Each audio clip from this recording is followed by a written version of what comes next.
Hello guys, അപ്പോൾ ക്രിസ്മസിൻ്റെ ഒരു വീഡിയോ ആയിട്ടാണ് കേട്ടോ ഞാൻ വന്നത്. സംഭവം കുറച്ച് ലേറ്റാണ്, എന്നാലും കുറച്ചല്ലേ. ഇപ്പോൾ എന്തായാലും ആജ് വരുന്ന ഒരു ഡേയും കൂടിയായിരുന്നു. 25th അല്ല നമ്മൾ പരിപാടി വെച്ചിട്ടുണ്ടായിരുന്നു. ഞങ്ങൾക്ക് എല്ലാവർക്കും ഓഫുള്ള വേറൊരു ഡേ.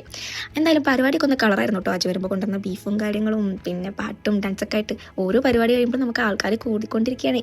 അപ്പോൾ എന്തായാലും ആ പരിപാടിയുടെ ഡിസ്കഷൻ്റെ എൻഡിങ്ങിൽ ഉണ്ടായ ഒരു ട്രിപ്പാണ്, ഒരു സ്റ്റേക്കേഷൻ പ്ലാനിങ്, ഒരു 2 ഡേയ്സിൻ്റെ ന്യൂ ഇയറിൻ്റെ മുന്നായിട്ട്. അപ്പോൾ നമ്മൾ വേറെ എടുക്കുമല്ല, വെയിൽസിലെ കാർഡിഫിലേക്കായിരുന്നു കേട്ടോ സ്റ്റേ ബുക്ക് ചെയ്തത്. നമ്മൾ ഓൾറെഡി നല്ലൊരു സ്റ്റേ ഒക്കെ ബുക്ക് ചെയ്തതായിരുന്നു. അതായത് കുറച്ച് വൈബായിട്ടുള്ള നല്ലൊരു സീനറി ഒക്കെ ഉള്ളത്. പക്ഷേ ലാസ്റ്റ് മിനിറ്റിൽ എന്തോ ഒരു കാരണം അത് ക്യാൻസലായി. പിന്നെ നമ്മൾ പെട്ടെന്ന് കിട്ടിയൊരു സ്റ്റേ ബുക്ക് ചെയ്തു. എന്തായാലും സ്റ്റേക്കേഷനായിരുന്നു മെയിൻ പ്ലാൻ. പിന്നെ കുറച്ച് കറങ്ങാം. ഒന്നാമത് എനിക്ക് അധികം വണ്ടിയിലിരിക്കാൻ വയ്യ. അപ്പോൾ നമ്മളെ വീട്ടിൽ തന്നെ 2 വണ്ടി ഉള്ളതുകൊണ്ടേ, അപ്പോൾ ഒരു വണ്ടിയിൽ നമ്മൾ ഫുൾ ഫാമിലീസ് ആയിരുന്നു കേട്ടോ. പാത്തു, നിസാമും, ഞാനും ഷെഫിക്കും പിന്നെ റിസ ഉണ്ടായിരുന്നു. സാലുവിൻ്റെ വണ്ടിയിൽ നിന്ന് സാലു റിസൻ നൈസായിട്ടൊന്ന് ഒഴിവാക്കി ഫുൾ ബോയ്സിനാക്കിയതിൽ. അങ്ങനെ എന്തായാലും ഞങ്ങളിവിടെ കാർഡിഫിലെത്തിയിട്ടുണ്ടായിരുന്നു. സ്റ്റേൻ്റെ അതായത് പുറത്തുള്ള ആ ഒരു അറ്റ്മോസ്ഫിയറും കാര്യങ്ങളൊക്കെ നമുക്ക് വലിയ വൈബൊന്നും അല്ല. ഒരു ജസ്റ്റ് ഒരു നോർമൽ ഹൗസിങ് ഏരിയ പോലെയാണ്. പക്ഷേ ഉള്ളിൽ ഇൻറ്റീരിയേഴ്സും കാര്യങ്ങളൊക്കെ അടിപൊളിയായിരുന്നു. പിന്നെ ഞങ്ങൾ കഴിഞ്ഞ പ്രാവശ്യത്തെ കാരവാൻ കണ്ടുവന്ന ആൾക്കാർക്ക് ഇതൊന്നും അല്ല. ബട്ട് എന്നാലും കുഴപ്പമില്ല കേട്ടോ. അതായത് ഏകദേശം 5ഓളം ബെഡ്റൂംസ് ഉണ്ടായിരുന്നു. പിന്നെ നല്ലൊരു വലിയ കിച്ചൺ, എല്ലാവർക്കും ഇരുന്ന് സംസാരിക്കാൻ പറ്റിയ ഒരു ലിവിങ് സ്പേസിൽ. എന്തായാലും നമ്മൾ നൈറ്റിലേക്കുള്ള ഫുഡൊക്കെ പ്രിപ്പയർ ചെയ്ത് ഹാഫ് കുക്ക് ചെയ്തിട്ടാട്ടോ കൊണ്ടുവന്നത്. എനിക്ക് ഇവിടെ നിന്ന് കുക്ക് ചെയ്ത് എല്ലാവരും കൂടി ഒരുമിച്ച് കഴിക്കാനുള്ള പ്ലാനൊക്കെ ആയിരുന്നു. അപ്പോൾ എന്തായാലും ഫുഡൊക്കെ കഴിച്ച് പിന്നെ ഞങ്ങളിങ്ങനെ കുറച്ച് ഗെയിംസും കാര്യങ്ങളൊക്കെ കൊണ്ടുവന്നിട്ടുണ്ടായിരുന്നു. അപ്പോൾ അതൊക്കെ കളിച്ച് കുറച്ച് നേരം അങ്ങനെ പോയി കിടന്നുറങ്ങി. And the next day morning നമ്മൾ ലേറ്റ് ആയിട്ട് എണീച്ചത്. ബിക്കോസ് യെസ്റ്റർഡേ നല്ല ലേറ്റ് ആയിട്ട് കിടന്നത്. വല്ലാണ്ട് കറങ്ങാനുള്ള പ്ലാനൊന്നുമില്ല, പക്ഷേ ഒന്ന് പുറത്ത് പോയി ഫുഡ് കഴിക്കാൻ കരുതി. ഒരു ഔട്ടർ വൈബ് അല്ലാത്തൊരു ഏരിയയിലാണ് ഞങ്ങൾ നിൽക്കുന്നതുകൊണ്ട് തന്നെ ഒരുപാട് റെസ്റ്റോറൻറ്റ്സും മലയാളി റെസ്റ്റോറൻറ്റ്സ് ഒക്കെ അടുത്തുണ്ടായിരുന്നു. അപ്പോൾ ഞങ്ങളോട് അടുത്തിട്ടായിരുന്ന കേരള കഫേയിലാണ് ഫുഡ് കഴിക്കാൻ പോയത് കേട്ടോ. അടിപൊളി റെസ്റ്റോറൻ്റ് ആയിരുന്നു. ഫുഡൊക്കെ അടിപൊളിയായിരുന്നു. ഒരുപാട് വെറൈറ്റി ഐറ്റംസ് ഞങ്ങൾ ഓർഡർ ചെയ്തു. ആൻഡ് അത് കഴിഞ്ഞ് പിന്നെ നൈറ്റ് ഒരു വാക്കിനൊക്കെ പോയി കാർഡിഫിൻ്റെ ഒരു സിറ്റി ഏരിയയിലേക്ക്. ശരിക്കും പറഞ്ഞാൽ കാർഡിഫിൻ്റെ ഒരു സൈറ്റ് സീയിങ് സൈഡിൽ പെട്ടതാണ് കേട്ടോ ഈ ഒരു ഏരിയയും.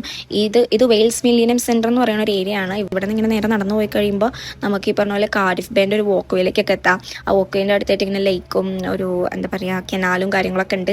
പിന്നെ ഈ ഒരു വോക്ക് വേയിൽ നിന്നതിന് ഓപ്പോസിറ്റ് നമുക്ക് പിയർ ഹെഡ് ബിൽഡിംഗ് ഒക്കെ കാണാൻ പറ്റും കേട്ടോ. പിന്നെ കുറച്ച് പോയി കഴിയുമ്പോൾ നമുക്ക് ഇതുപോലെ കോഡ് ബ്രേക്കേഴ്സിൻ്റെ ഒരു സ്റ്റാച്യു ഒക്കെ കാണാം കേട്ടോ, ഒരു 3 പേരുടെ. പിന്നെ നല്ല തണുപ്പായിരുന്നു രാത്രി. എനിക്കാണെങ്കിൽ കുറച്ച് നടന്നപ്പോൾ തന്നെ ഞാൻ നല്ല ടയർഡായി. അത് കഴിഞ്ഞ് ഞങ്ങൾ കുറച്ച് നടന്ന് നേരെ കാർഡിഫിൻ്റെ ഹൈ സ്ട്രീറ്റിലൊക്കെ പോയി ടെസ്കോന്ന് കുറച്ച് ഫുഡ് ഐറ്റംസ് ഒക്കെ വാങ്ങി നേരെ വീട്ടിലേക്ക് വന്നു. ഇന്ന് ഞങ്ങൾ ട്രിപ്ലിംഗ് കണ്ടോ, അതായത് ഞങ്ങൾ 3 ഇന്ന് ഒരേപോലത്തെ നൈറ്റ് ആണ്. നിഹാലിൻ്റെ ഉമ്മ കൊടുത്തയച്ചാട്ടോ. ഇന്നും ഞങ്ങൾക്ക് കുക്ക് ചെയ്യാനുള്ള കുറച്ച് ഫുഡ് കാര്യങ്ങളൊക്കെ ഞങ്ങൾ ഓൾറെഡി പ്രിപ്പയർ ചെയ്ത് വെച്ചിട്ടുണ്ടായിരുന്നു, ചിക്കനൊക്കെ. അതുകൊണ്ട് കുക്കിംഗ് ഒക്കെ വീട്ടിൽ നിന്നായിരുന്നു. അപ്പോൾ ഫുഡൊക്കെ കുക്ക് ചെയ്ത് കുറച്ച് ഓപ്പൺ ഡിസ്കഷനൊക്കെ ആക്കി കുറച്ച് നല്ല ഒരു മെമ്മറബിൾ ടൈമൊക്കെ ആയിരുന്നു. അങ്ങനെ ആ ഒരു ഡേയും അവിടെ കഴിഞ്ഞ്. And the next day, the second day, 2 നൈറ്റ്സിനാണ് നമ്മൾ റൂം ബുക്ക് ചെയ്തിട്ടുണ്ടായിരുന്നത്. അപ്പോൾ ഇതാണ് നമ്മുടെ ലാസ്റ്റ് ഡേ. അപ്പോൾ ഇന്ന് കുറച്ച് കറങ്ങാനുള്ള പ്ലാൻ ഉണ്ടായിരുന്നു. ഫസ്റ്റ് തന്നെ നമ്മൾ പോയത് കാർഡിഫ് കാസിൽ കാണാൻ വേണ്ടിയിട്ടാണ്. അപ്പോൾ കാസിലേക്ക് എൻ്റർ ചെയ്ത് കഴിയുമ്പോൾ തന്നെ ഇതുപോലെ ഒരു എക്സിബിഷൻ വൈബായിരുന്നു കേട്ടോ. കുറേ ഷോപ്സും ഗെയിംസും കാര്യങ്ങളൊക്കെ ഉണ്ടായിരുന്നു. അതിൽ 2 കാസിൽസും ഇങ്ങനെ ബാരിയർ വെച്ച് ബ്ലോക്ക് ചെയ്തിട്ടുണ്ടായിരുന്നു. അങ്ങോട്ട് പോകണമെങ്കിൽ നമ്മൾ വേറെ എൻട്രി ഫീ ഒക്കെ കൊടുക്കണം. പിന്നെ അവിടെ നിന്ന് ചുറെന്ന് പറയുന്ന വെയിൽസിൻ്റെ ഒരു സ്പെഷ്യൽ സ്നാക്സ് ഒക്കെ വാങ്ങി കഴിച്ചിട്ടുണ്ടായിരുന്നു. ഞാൻ ട്രൈ ചെയ്യുന്നില്ല, ബിക്കോസ് എൻ്റെ വൊമിറ്റിംഗ് ഒക്കെ ഒന്ന് ഒതുങ്ങി വരികയാണ്. അതിൻ്റെ അഹങ്കാരത്തിലാണ് ഈ ട്രിപ്പ് പോകുന്നത്. അപ്പോൾ വീണ്ടും അത് ഇളക്കാൻ ഞാൻ നിന്നില്ല കേട്ടോ. ബാക്കി എല്ലാവരും ട്രൈ ചെയ്തു. അത് കഴിഞ്ഞ് നമ്മൾ പുറത്തേക്ക് ഇറങ്ങുമ്പോൾ നമുക്ക് ഇതുപോലെ സിറ്റി ഹാളൊക്കെ കാണാൻ പറ്റും കേട്ടോ. ഇനി ഞങ്ങളുടെ അടുത്ത ലൊക്കേഷൻ എന്ന് പറയുന്നത് ഹാഫ്രൺ ഫോറസ്റ്റ് ആണ്. സത്യം പറഞ്ഞാൽ അതായിരുന്നു ഞങ്ങളുടെ മെയിൻ ലൊക്കേഷൻ. അവിടെ ഹൈക്കിങ്ങും പിന്നെ ട്രക്കിങ്ങും ഒക്കെ ഉണ്ടായിരുന്നു. അപ്പോൾ ഇവർക്ക് വൈബാവും. എനിക്ക് പോകാനുള്ള പ്ലാൻ ഉണ്ടായിരുന്നില്ല. പിന്നെ കുറച്ച് കഴിഞ്ഞപ്പോൾ ഞങ്ങൾക്ക് മനസ്സിലായത് ഞങ്ങൾ അവിടെ എത്തുമ്പോഴേക്ക് ഇരുട്ടാവുന്നു. അപ്പോൾ പോകുന്ന വഴിക്ക് ഫ്രഷ് ആവാനൊക്കെ ഞങ്ങൾ ഇതുപോലൊരു പ്ലേസിൽ നിർത്തി അവിടെ നിന്ന് കുറേ ഫോട്ടോസും കാര്യങ്ങളൊക്കെ എടുത്തു. ബിക്കോസ് ഇരുട്ടായി കഴിയുമ്പോൾ നമുക്കൊരു ഗ്രൂപ്പ് ഫോട്ടോ എടുക്കാൻ പറ്റില്ലല്ലോ. എപ്പോഴെങ്കിലും ഇങ്ങനെ ഗ്രൂപ്പായിട്ട് ഇറങ്ങുള്ളേ. സത്യം പറഞ്ഞാൽ ഈ സെക്കൻഡ് ഡേ ആട്ടോ വെയിൽസിൽ ഒരു വൈബ് കിട്ടിയത്, ഈ ഒരു സീനറീസും മൗണ്ടൻസ് ഒക്കെ കാണാൻ പറ്റിയത്. എന്തായാലും ഞങ്ങൾ ഹാഫ്രൺ ഫോറസ്റ്റിൽ എത്തിയപ്പോൾ നൈറ്റ് ആയിട്ടുണ്ടായിരുന്നു.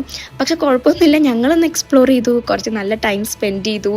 സത്യം പറഞ്ഞാൽ ഞങ്ങൾ മാത്രമേ അവിടെ ഉണ്ടായിരുന്നുള്ളൂ. നല്ല ഡാർക്കായിരുന്നു ഉള്ളിൽ, ചെറിയൊരു പേടിയൊക്കെ ഉണ്ടായിരുന്നു. പിന്നെ സ്വാഭാവികമായിട്ടും ഈ ഒരു സിറ്റുവേഷനും പിന്നെ ഈ ഒരു വൈബൊക്കെ ആകുമ്പോൾ ഒരു ഹൊറർ സ്റ്റോറീസ് ഒക്കെ ഉണ്ടാവില്ല. കുറച്ചേരം ഇരുന്ന ഹൊറർ സ്റ്റോറീസും കാര്യങ്ങളും അങ്ങനത്തെ തവളൊക്കെ ആയിരുന്നു. അത് കഴിഞ്ഞ് ഞങ്ങൾ നേരെ റിട്ടേൺ വിട്ടു കേട്ടോ. പോകുന്ന വഴിക്ക് ഒരു ഹോട്ടലിൽ കയറി ഫുഡൊക്കെ കഴിച്ച് ഞങ്ങൾ നേരെ വീടെത്തി. ആൻഡ് അതിൻ്റെ നെക്സ്റ്റ് ഡേ എന്ന് പറയുന്നത് ന്യൂ ഇയർ ഈവ് ആയിരുന്നു. അപ്പോൾ ഇതുപോലെ ഫയർ വർക്സും കാര്യങ്ങളൊന്നും കാണാൻ പോകാനും ആ ഒരു റഷിൽ പോയി സ്ട്രെയിൻ ചെയ്യാനൊന്നും എനിക്ക് വയ്യാത്തതുകൊണ്ട് ഞാൻ ഷെഫിക്കും പോയിട്ടുണ്ടായിരുന്നില്ല. ഞങ്ങളുടെ വിൻഡോയിലൂടെയാണ് ഈ അടിപൊളി വ്യൂസ് ഒക്കെ കണ്ടത്. സംഭവം അതും കളറായിരുന്നു കേട്ടോ. പിന്നെ ഷെഫിക്കാൻ്റെ ബർത്ത്ഡേ ആണ്, അതുകൊണ്ട് തന്നെ ഓരൊക്കെ ഫയർ വർക്സ് ഒക്കെ കണ്ട് നേരത്തെ തിരിച്ചു വന്നിട്ടുണ്ടായിരുന്നു. പിന്നെ ഇവിടെ കേക്ക് കട്ടിങ്ങും സെലിബ്രേഷനും ബർത്ത്ഡേ ഗിഫ്റ്റ്സും കാര്യങ്ങളൊക്കെ ആയിട്ട് നമ്മുടെ ആ ഒരു ഇയർ അങ്ങനെ അടിപൊളിയായിട്ട് എൻഡ് ചെയ്തു കേട്ടോ. അപ്പോൾ നമുക്ക് എന്തായാലും ഞാൻ അടുത്ത വീഡിയോ ആയിട്ട് കാണാം. ബൈ.